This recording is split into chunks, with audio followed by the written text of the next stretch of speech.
उठी चलही निराशा। इसके बाद वे वेश्याओं के मोहल्लों का भी चित्रण करते हैं, जिसे सिंगार हाट कहा गया है। पुनि सिंगार हाट भल देशा, किए सिंगार बैठी तस बेसा। जैसी ने लोक जीवन का रंग देने के लिए लोक कथा का भी प्रयोग किया है। लोक जीवन में अत्यंत प्रसिद्ध मिथकों का भी सहारा लिया है। पद्मिनी रानी और हीरामन सुए की कहानी अवध संस्कृति में अत्यंत प्रसिद्ध रही है। उसे ही कथा का आधार बनाकर जायसी ने लोक तत्वों का सुंदर संश्लेषण किया है। इसके अतिरिक्त भारतीय समाज के प्रसिद्ध मिथक शिव, पार्वती, हनुमान इत्यादि के साथ साथ संक्षेप में कृष्ण अंकुर प्रसंग, इंद्र कर्ण प्रसंग, लंका दहन प्रसंग व राम सीता की कथा के कई प्रसंग का जिक्र करके उन्होंने इस रचना को लोक साहित्य जैसे मर्म स्पर्शी बना दिया है। निम्नांकित पंक्ति में पद्मावती के दुख की तुलना सीता के दुख से की गई है।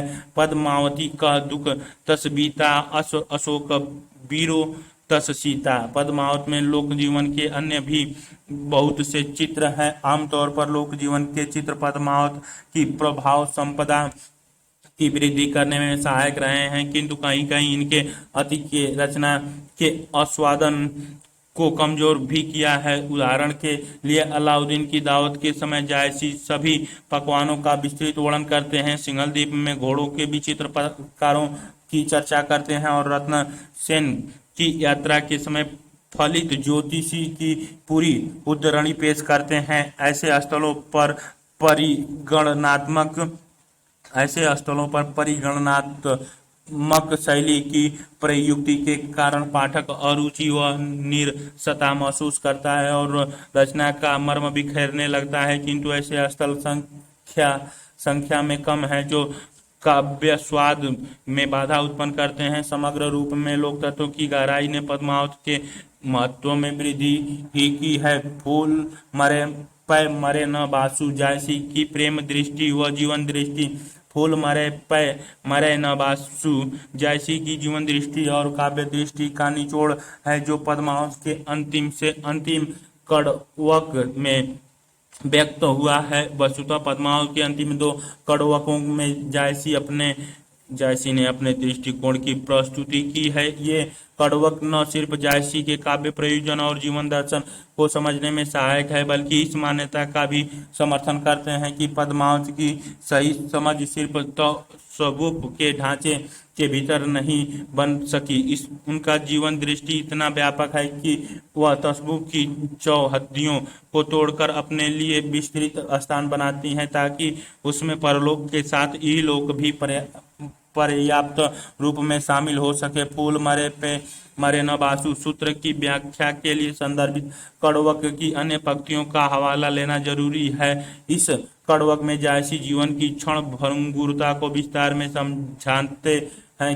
वे और कहते हैं कि कोई न रहा जग रही कहानी। ये स्पष्ट करते हैं कि आज न तो राजा रत्नसेन जीवित है, न हीरामन तोता शेष बचा है, न सुल्तान अलाउद्दीन बच सका है, न वे राघव चेतन बचे हैं जिन्होंने अलाउद्दीन को पद्मावती की कहानी सुनाई थी, और न ही पद्मावती जैसी सुंदर स्त्री बच सकी है। तात्पर्य है कि व्यक्ति चाहे कितना भी शक्तिशाली या सुंदर हो, उसका शरीर अंततः मिट्टी हो जाना या नष्ट हो जाने की को बाध्य है। इसीलिए शरीर से प्रेम करना निरर्थक है। प्रश्न उठता है कि यदि अंत में सभी को मिट्टी हो जाना है तो फिर जीवन का प्रयोजन क्या है? हम जीवन में जो कुछ भी करते हैं, क्या उसका कुछ उद्देश्य है या वह सब निरुद्देश्य ही है? यहाँ जायसी अपनी जीवन दृष्टि का परिचय देते हैं। वे बताते हैं कि व्यक्ति चाहे खत्म हो जाए, किंतु उसके कर्म खत्म नहीं होते, उसकी स्मृतियां खत्म नहीं होती। लैला मजनू की देह चाहे खत्म हो गई हो, किंतु वे आज भी हर प्रेमी की भावनाओं में जीवित हैं। यही स्थिति श्री फरहाद की है, सोहनी महिवाल की है, हरि रंझा की है और एक अर्थ में राधा कृष्ण की भी है। इसीलिए जायसी कहते हैं कि सफल व्यक्ति वही है जिसे यश प्राप्त हो, जिसकी कीर्ति दूर दूर तक फैली होती हो। ध्वनि सो पुरुष जस कृति जासु फूल मरे पै मरे न बासु। सवाल है कि यदि काव्य और जीवन दोनों का प्रयोजन यश की प्राप्ति है तो वह मिलेगा कैसे। जायसी स्पष्ट करते हैं कि यश न तो खरीदने से मिल सकता है, न बेचने से किसी को दिया जा सकता है। उसे ताकत के भरोसे, वह चाहे धन की ताकत हो या सत्ता की ताकत, हासिल करना नामुमकिन है। इसी कड़वक में उनकी घोषणा है कि के केई न जगत जस बेचा, केई न लिन्ह जस मोल। वस्तुतः यश की प्राप्ति गहरे प्रेम से होती है, प्रतिबद्धता और आत्मसमर्पण की भावना से होती है। विश्व में कितने ही स्वार्थी और लूप लोग आए और चले गए, किंतु उन्हें कौन पहचानता है। रत्नसेन व पद्मावती को सब जानते हैं, क्योंकि उन्होंने गहरा प्रेम किया था और प्रेम के लिए सर्वस्व न्यौछावर कर दिया। यही जायसी पद्मावत की रचना का प्रयोजन भी स्पष्ट करते हैं। उनकी इच्छा यश प्राप्ति की है, जो इस कड़वक के अंतिम देह के दूसरे वाक्य में साफ नजर आती है। जो यह पढ़े कहानी हम सांवरे बोली, और यश प्राप्ति के लिए वे पूरी प्रतिबद्धता के साथ समाज को प्रेम की मर्मिकता समझाना चाहते हैं। प्रेम करने के लिए जो प्रतिबद्धता और कष्ट सहने की क्षमता चाहिए, वही क्षमता प्रेम की कथा कहने के लिए भी जरूरी है। जायसी ने इस कड़वक की पहली चौपाई में स्पष्ट किया है कि प्रेम की इस पीड़ा की प्रस्तुति के लिए उन्हें स्वयं कौन से दर्द झेलने पड़े हैं। मोहम्मद कभी यह जोरी सुनावा सुना सो पीर प्रेम कर पावा, जोरी लाई लखत के लेई गढ़ी प्रीत नैनन जल भेई। यही प्रेम पद्मावत की केंद्रीय पक्ष है। प्रेम का संबंध लालच या भोग से नहीं, प्रतिबद्धता, आत्मसमर्पण और आत्मविस्तार से है। पद्मावत का सार तत्व यही है कि जो अपने जीवन में ऐसा प्रेम उपलब्ध कर लेता है, उसका लौकिक जीवन भी बैकुंठी हो जाता है। मानुष प्रेम भऊ बैकुंठी नाही तो ते काहे छार एक मुंठी। इसके विपरीत प्रेम विहीन जीवन मुट्ठी भर राख से बेहतर नहीं है। यह वहां स्पष्ट होता है जहां अलाउद्दीन को सारे छल प्रपंच करने और सारी ताकत झोंक देने के बाद भी पद्मावती की राख ही मिलती है और उसे पृथ्वी झूठी नजर आने लगती है। छार उठाई लिन्ह एक मुट्ठी, दिनी उड़ाई पीर थमी झूठी। जायसी ने स्पष्ट अपना काव्य प्रयोजन यश प्राप्ति को बताया है। उनके जीवन का एक दर्द यह था कि वे एक आंख से वंचित थे और समाज में बार बार उपहास का पात्र बनते थे। समाज में प्रचलित अंधविश्वास भी उन्हें परेशान करते थे, क्योंकि काने व्यक्ति द्वारा किसी को देखा जाना अपशकुन माना जाता है। जैसी इस सार दर्द से लड़ते हुए कुछ ऐसा कर देना चाहते हैं जिससे समाज कटुता के स्थान पर प्रेम से भर जाए। साथ ही जायसी द्वारा वर्णित प्रेम की पीड़ा को सुनकर व्यक्ति की आंख में आंसू आ जाए और वह जायसी को दो बोल बोलकर याद कर ले। वे लिखते हैं, मोहम्मद कवि जो प्रेम का ना तन रकत न मासू, जे मुँह देखते हंसा सुना तो आए आंसू। शायद किसी भी बड़े कवि की सबसे गहरी इच्छा कवि के रूप में यश प्राप्त करने की ही होती है। धन या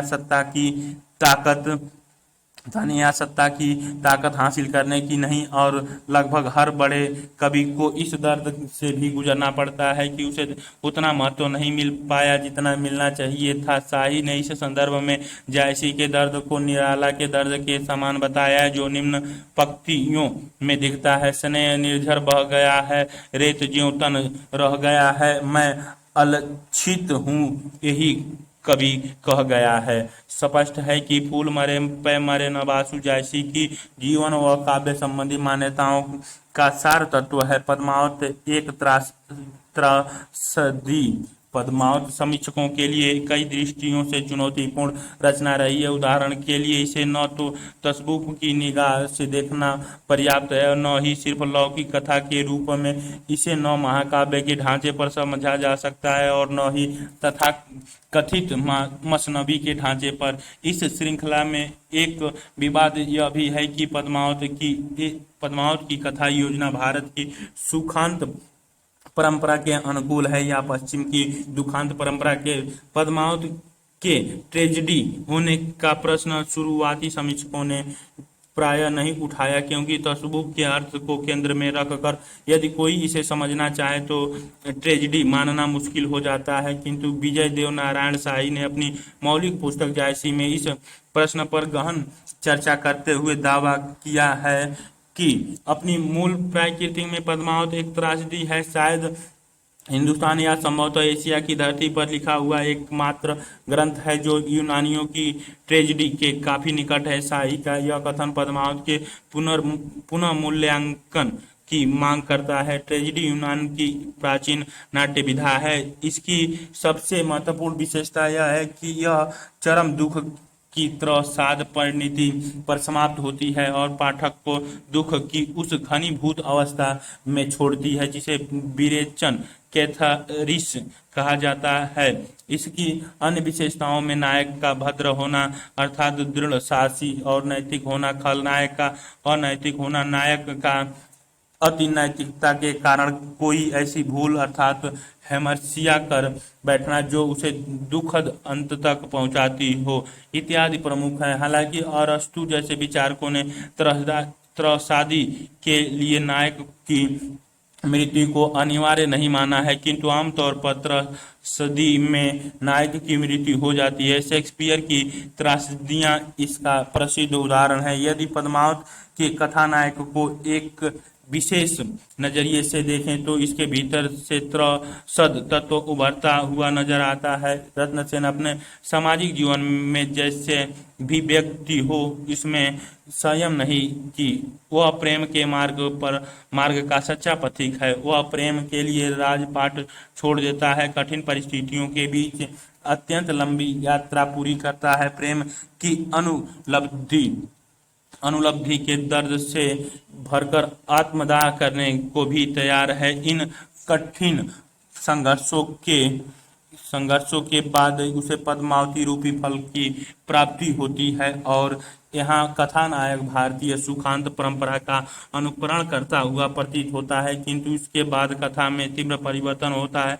राघव चेतन को निकालने के बाद अलाउद्दीन का आक्रमण होता है। रत्नसेन जानता है कि उसकी युद्धक क्षमता कमतर है, किंतु वह प्रेम के लिए मूल्य से कोई समझौता करने को तैयार नहीं है। संधि प्रस्ताव के दौरान वह अति नैतिकता का परिचय देता है और इसी हेमर्सिया के कारण उसे बंदी बना लिया जाता है। बाद में गोरा बादल के प्रयास से वह छूटता है, किंतु यह खबर मिलते ही वह कि देवपाल ने उसके प्रेम का अपमान किया है, वह फिर युद्ध करता है और देवपाल को मारकर खुद भी वीरगति को प्राप्त होता है। उसकी मृत्यु के साथ ही पद्मावती सती हो जाती है। अलाउद्दीन खलनायक है क्योंकि वह पद्मावती की प्राप्ति हेतु त्याग का नहीं छल प्रपंच भय सैनिक शक्ति का सहारा लेता है। रत्नसेन और पद्मावती की मौत होना और अलाउद्दीन का जीवित रह जाना रचना के अंत में त्रसद तत्व की सृष्टि करता है। वस्तुतः पद्मावत की त्रासदी यूनानियों की त्रासदी से पूर्णतः मेल नहीं खाती। यूनानियों की त्रासदी में खलनायक सफल होता है और नायक विफल। पद्मावत में सच पूछा जाए तो सब विफल हुए। रत्नसेन पद्मावती के साथ जी नहीं पाता तो अलाउद्दीन पद्मावत की राख ही हासिल कर पाता है। उसका दर्द यही है कि निरर्थक हिंसा के बाद सिर्फ राख हाथ लगती है। उसकी मन स्थिति इस कथन में व्यक्त हुई है, छाड़ उठाई लिन्न एक मुट्ठी, दिन उठाई परिथ्यमी झूठी। शाही ने अलाउद्दीन की इस मन स्थिति को दर्शाने के लिए मिर्जा गालिब का निम्नलिखित शेर उद्धृत किया है। जला है जिस्म जहां दिल भी जल गया होगा, कुदरते हो क्यों अब खाक जासत जाऊ क्या है। यूनानियों की ट्रेजेडी से यह भिन्नता शाही ने भी स्वीकार की है। वे लिखते हैं, यह आश्चर्यजनक का विषय हो सकता है कि जायसी को यह दृष्टि कहाँ से मिली। यूनानियों की ट्रेजेडी से पद्मावत की भिन्नता दर्शाई जा सकती है। स्पष्ट है कि जायसी के सामने यूनान के सोफोक्लीज या यूरिपाइडिज नहीं थे और न काव्य संबंधी अरस्तु का विवेचन ही था। पद्मावत के त्रासद तत्व का सबसे सुंदर पक्ष उसमें निहित दार्शनिक है। यहाँ नायक की हार या खलनायक की जीत का ही प्रश्न नहीं है, उसमें उससे भी बड़ा एक प्रश्न है, वह यह कि सफल और विफल हर व्यक्ति अत्यंत दो मुट्ठी राख हो जाने को बाध्य है। और यदि जीवन का सार तत्व यही है तो उसमें निरर्थक हिंसा व संघर्ष की जगह कहाँ बचती है। वे लिखते हैं, कोई न रहा जगी रही कहानी, किंतु रचना का अंत करते हुए जैसी इस त्रासदी के भीतर से एक संभावना छोड़ जाते हैं और कहते हैं कि मानुष चाहे मर जाए किंतु उसके कर्म नहीं मरते, उसकी स्मृतियां नहीं मरती। फूल मरे पे मरे न बासु, फूल मरे पे मरे न बासु। स्पष्ट है कि पद्मावत अपनी बाहरी ढांचों में हो या न हो, आंतरिक ढांचे में एक त्रासदी रचना है। यूं तो इससे पहले पृथ्वीराज रासों के भीतर भी त्रासद तत्व महसूस किया जा सकता है, किंतु पद्मावत की त्रासदी जिस तरह समाज के मर्म को छूती है, दार्शनिक प्रश्न खड़े करती हैं और मनुष्य को जीवन की गहरी समझ से भरती हैं और अप्रीतम हैं। पद्मावत क्या शिल्प पक्ष दृष्टिकोण जायसी भक्ति काल के अकेले कवि हैं जिनकी नज़र में कवि होना अत्यंत महत्वपूर्ण है। जहाँ कबीर स्वयं को कवि मानते ही नहीं, जिन तुम जनेहो गीती है वह निजी ब्रह्म विचार। सूरदास सिर्फ श्रीनाथ के मंदिर में गाने के लिए कविताएं लिखते हैं और तुलसी भी स्वयं को कवित्व गुण से वंचित बताते हैं। कवि न हो ना ही वचन प्रवीणु, वहीं जायसी स्पष्ट रूप से घोषित करते हैं कि वे एक व्यक्ति कवि हैं।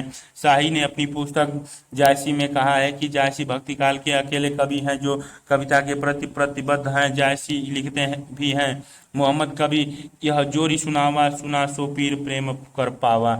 जोरी लाई लखत के लेई, गाड़ी प्रीत नयनन जल भेई।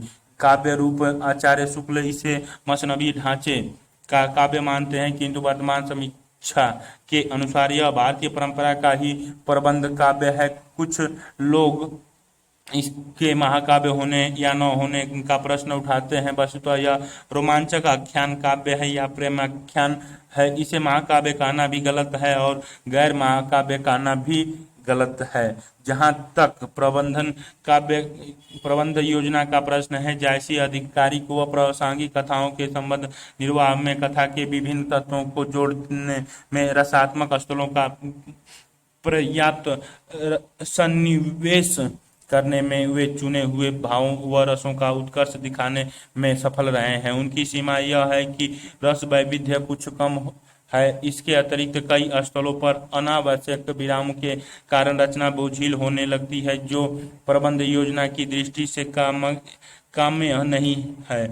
उदाहरण के लिए अलाउद्दीन की दावत के समय पकवानों की लंबी सूची दी गई है, पानी के दर्शन महत्व पर लंबी चर्चा की गई है और अन्य स्थानों पर फलित ज्योतिषी की लंबी व अनावश्यक चर्चा की गई है। भाषा जायसी की भाषा ठेठ अवधि है और इस दृष्टि से तुलसी की भाषा से भिन्न है। जहाँ तुलसी की अवधि भाषा में संस्कृत शब्दों का तद्भव रूप में पर्याप्त मात्रा दिखती है, वहीं जायसी बेमेल व खालिश अवधि का प्रयोग करते हैं। आचार्य शुक्ल ने कहा भी है कि जायसी की भाषा बहुत ही माधुर्य है, पर उसका माधुर्य निराला है। वह माधुर्य भाषा का माधुर्य है, संस्कृत का माधुर्य नहीं। वह संस्कृत की कोमलकांत पदावली पर अवलंबित नहीं है। उसमें अवधि अपनी निजी की स्वाभाविक मिठास लिए हुए हैं। अवधि को खालिश बेमेल मिठास के लिए पद्मावत का नाम बराबर लिया जाएगा। जायसी ने प्राकृतिक व अपभ्रंश के कई ऐसे शब्दों का प्रयोग किया है जो अवधि में ढल रहे थे।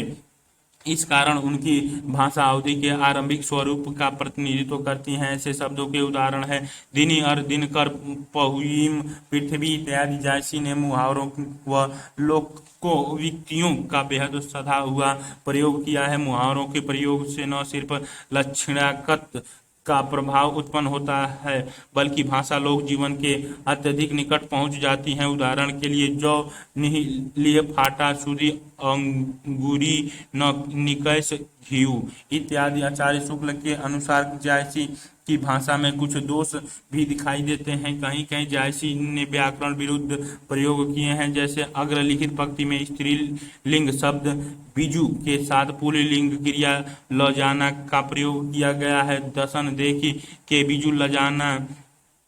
इसी प्रकार कहीं कहीं अप्रयुक्तत्व दोष है, अर्थात शब्द का ऐसा अर्थ निकाला गया है जो प्रचलित अर्थ से काफी अलग या विपरीत है। उदाहरणतः एक स्थल पर विश्वास शब्द का प्रयोग विश्वासघात के रूप में किया है। रजय वीर दिन्हा नाही जान विश्वासा। एक आधा स्थान पर अनुचितार्थ दोष भी दिखता है। इसका अर्थ है किसी ऐसे शब्द का प्रयोग करना जिससे अनुचित अर्थ पैदा हो। उदाहरण के लिए श्रृंगार के प्रसंग में जायसी ने रत्नसेन को एक स्थल पर रावण कहा है।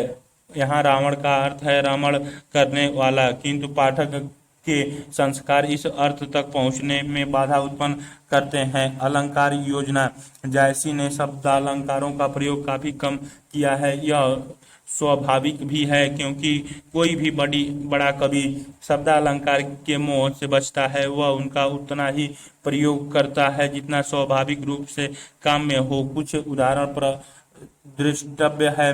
सलेसा अलंकार। रतन छुआ जिन्हीं हथन सेंती, और न छुए सो हाथ संकेती।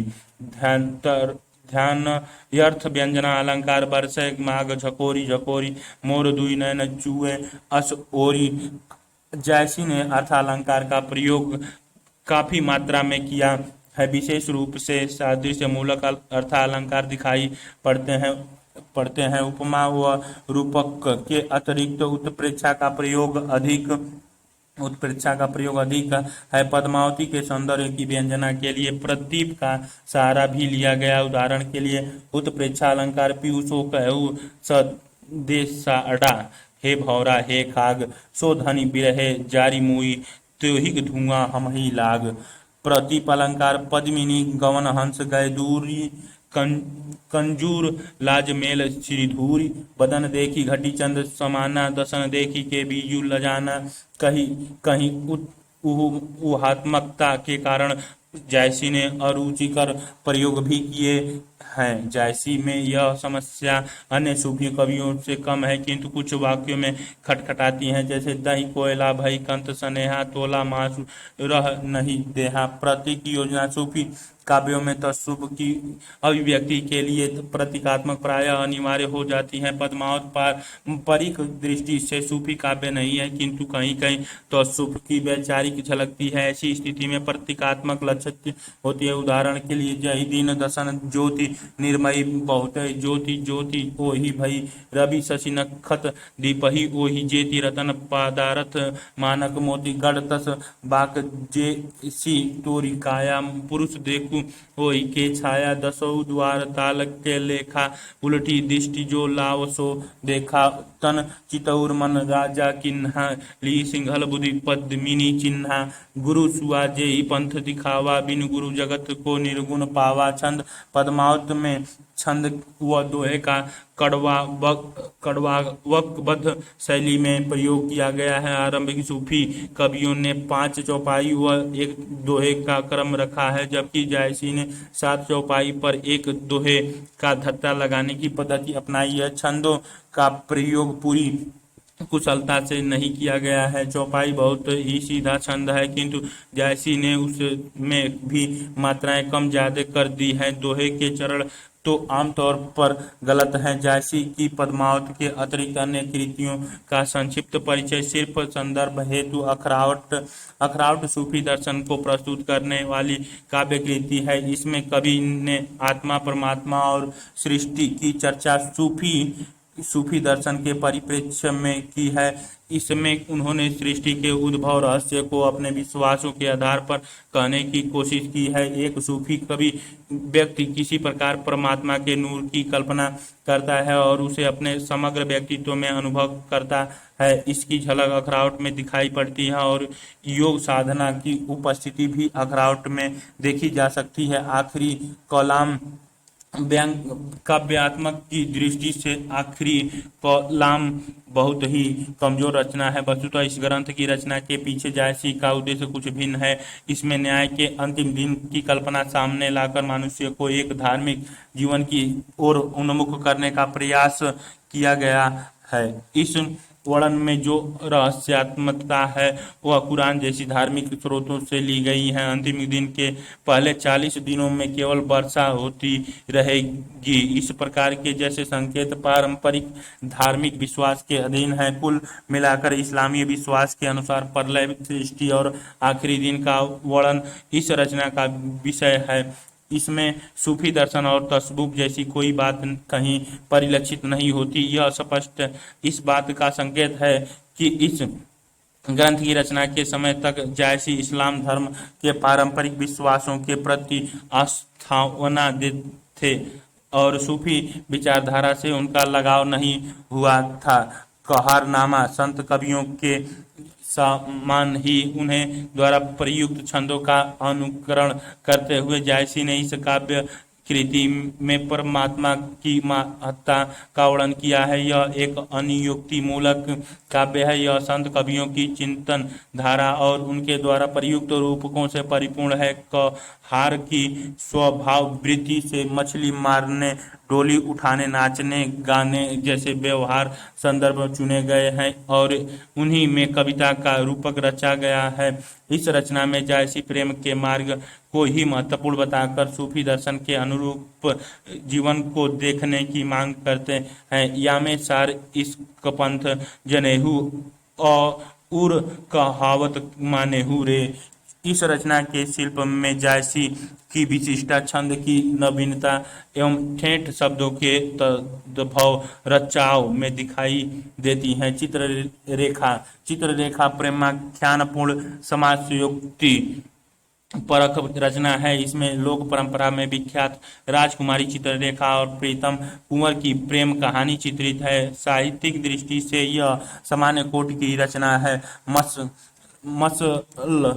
मसलनामा के मिसलों अर्थात लोकोक्तियों में ईश्वर के प्रति प्रेम, परमात्मा के प्रति जिज्ञासा, माया मोह का परित्याग एवं अन्य नीति परक बातें कही गई हैं। इसके मसले आध्यात्मिक संकेतों को कविता के कलेवर में एक नया रूप देते हैं। जीवन की नश्वरता को उद्घाटित करते हुए कवि लिखता है, 4 दिन की चांदनी फिर अंधियारा पाख। इसमें जायसी प्रेम के महत्व को रेखांकित करते हुए अहंकार के विलय को प्रेम की उपलब्धि के लिए अनिवार्य बताते हैं। एक रोचक उदाहरण में जायसी ने भाव की तुलना उस तरुणी सास से की है जो अपने ही श्रृंगार में डूबी रहती है और बहू को श्रृंगार के लिए अवसर नहीं देती। इस रचना में जायसी ने लोकोक्तियों और कहावतों का अत्यंत सुंदर, सटीक एवं सार्थक प्रयोग किया है।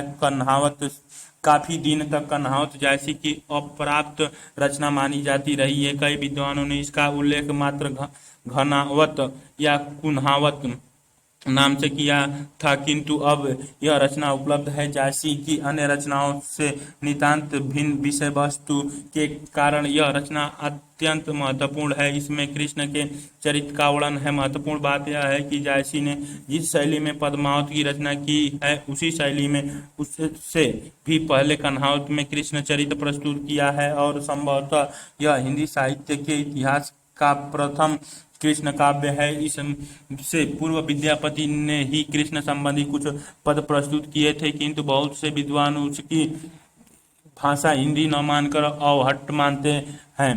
कन्हावत में जायसी के अध्यात्मता का एक बिल्कुल अनजाना पक्ष सामने आता है। उन्होंने अपने अन्य ग्रंथों में जो सूफी आध्यात्मिकता और दार्शनिक दर्शन प्रस्तुत किया है और उसमें प्रतीकात्मक रूप से जिस प्रेम की पीर की अभिव्यक्ति की है उसका कन्हावत में अभाव है। इसमें ऐसा कुछ नहीं है जिससे हम इसे किसी सूफी संत की रचना कह सकें। इसमें विशुद्ध अवतारवाद का प्रतिपादन है और अद्वैतवाद की मुक्त रूप से चर्चा की गई है। उदाहरण के लिए वेदांत का अनुसरण करते हुए कवि ने अपने इस काव्य के बारे में ब्रह्म और जीव की एकता की बात कही है। उसे खोजते खोजते अह की खोना पड़ता है।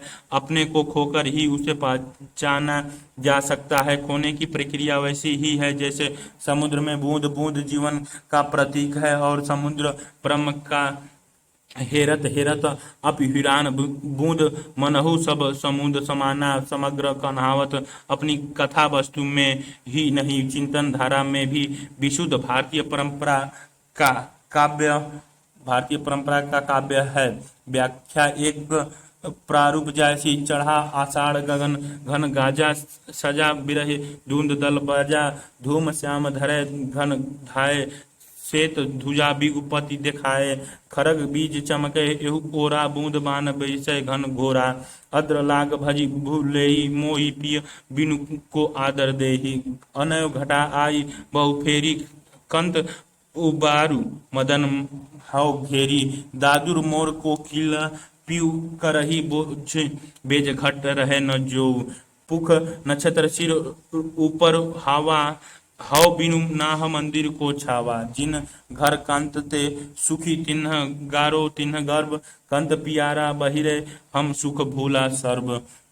संदर्भ दिया गया काव्य और उत्तरण भक्ति काल की निगूढ़ प्रेमाश्रयी काव्य धारा के सर्वश्रेष्ठ कवि मालिक मोहम्मद जैसी की सर्वोत्कृष्ट रचना पद्मावत से उद्धृत है। पद्मावत की ख्याति जिन कारणों से है उनमें सबसे महत्वपूर्ण है जिसमें व्यक्त प्रेम दर्शन और प्रेम की सघन अनुभूति। ये पंक्तियां इस गहन प्रेम दृष्टि से प्रतिनिधित्व करती हैं। प्रसंग प्रस्तुत पंक्ति पद्मावत के नागमती वियोग खंड से उद्धृत है। नागमती रत्नसेन की पत्नी है। रत्नसेन की पद्मावती की खोज में सिंहल द्वीप जाने पर विरह से उसकी दशा की तनिक कातर है। यह दिखाने के लिए जायसी ने 12 मासा वर्णन का प्रसिद्ध कथानायक रूढ़ी का प्रयोग किया है। दी गई पंक्तियां इसी 12 मासा वर्णन से ली गई हैं जिनमें आषाढ़ मास में नागमती की विरह दशा का वर्णन हुआ है। व्याख्या नागमती अपने विरह को अभिव्यक्त करते हुए कहती हैं कि आषाढ़ का महीना आ चुका है। आकाश में बादल इस प्रकार गरज रहे हैं मानो विरह ने मेरे ऊपर आक्रमण करने के लिए दुखों का सेना इकट्ठी कर ली है और युद्ध के नगाड़े बजा रहे हैं। आकाश में धूमिल काले और सफेद रंग के बादल इधर उधर दौड़ रहे हैं। उनके बीच उड़ती हुई बगुलों की पंक्तियां ऐसी मालूम पड़ती हैं जैसे श्वेत पताका फहरा रही हैं। बिजलियों का चमकाना ऐसा लगता है मानो शत्रु तीक्ष्ण बाण वर्षा का कर रहा है। आर्द्र नक्षत्र आ गया है। खेत बोए जाने लगे हैं किंतु प्रीतम के बिना मुझे कौन आदर दे। घटाए उमड़ घुमड़ कर मुझे कोमदीप्त कर रही है। हे स्वामी तुम आकर इनसे मेरी रक्षा करो। ऐसे कठिन समय में मेढक मोर कोयल और पपीहे सभी शोर करके मेरी विरह वेदना को इस कदर बढ़ा रहे हैं कि लगता है कि मेरे प्राण ही निकल जाएंगे। पुष्प नक्षत्र आ चुका है किंतु मैं स्वामी के बिना अपने घर में अकेली हूँ। जब घनघोर वर्षा होगी तब कौन हमारे छप्पर की मरम्मत करेगा और हमारी सुरक्षा करेगा। ऐसे सुहावने मौसम में जिन स्त्रियों के पति उनके घर में हैं वे गर्भ में फूली नहीं समा रही हैं, लेकिन मेरे प्रियतम तो परदेश में है, इसलिए मैं अपना सारा सुख भूल चुकी हूँ।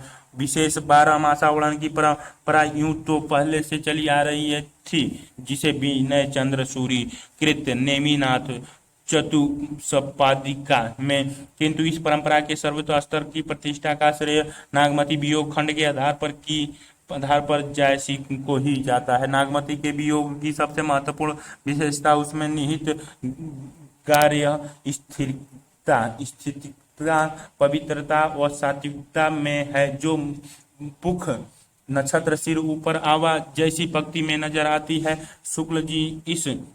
शुक्ल जी ने इस वियोग वर्णन की प्रशंसा करते हुए कहा है कि यह आंशिक मासकों का निर्लज प्रलाप नहीं, हिंदू गृहिणी की विरहवाणी है। इसी पवित्रता का चरम स्तर एक अन्य छंद में दिखता है, जहां नागमती प्रेम के लिए स्वयं को बलिदान कर देना चाहती है। यह तन जौरे छार के कहो कि पवन उड़ाओ, मकुते ही मार्ग उड़ी परे कंत धरे जहां पाओ।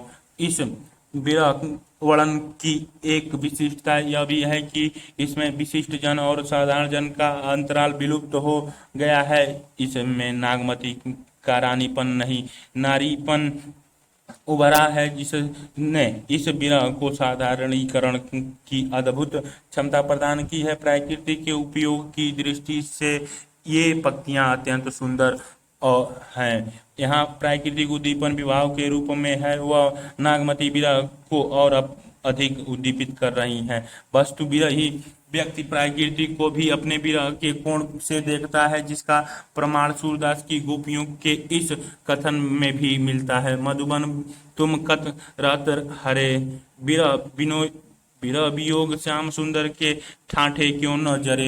ये पंक्तियां एक विशेष दृष्टि से देखने पर मध्यकालीन नारी की वास्तविक स्थिति उजागर करती है। नागमती का पति एक अन्य नारी की उपलब्धि हेतु सिंहल द्वीप गया है, जबकि नागमती उसके वियोग में तड़प रही हैं। हिंदी के मध्यकालीन साहित्य में विरह की अधिकता का नारियों के पक्ष में होना वस्तुतः समाज के पुरुषवादी ढांचे का प्रमाण है, जैसा कि आचार्य शुक्ल और शाही जैसे आलोचकों ने कहा भी है। इन पंक्तियों की भाषा ठेठ अवधि है और इनमें निहित माधुर्य का एक बड़ा कारण ठेठ भाषा का अत्यंत सहज स्वाभाविक प्रयोग है। इस दृष्टि से जायसी की अवधि तुलसी की अवधि से काफी अलग है, क्योंकि तुलसी ने संस्कृति के शब्दों को अवधि के प्रवाह में ढाला है, जबकि जायसी की अवधि लोक जीवन की अवधि है। आचार्य शुक्ल ने भी कहा है, जैसी की भाषा बहुत ही माधुर्य है, पर उसका माधुर्य निराला है। वह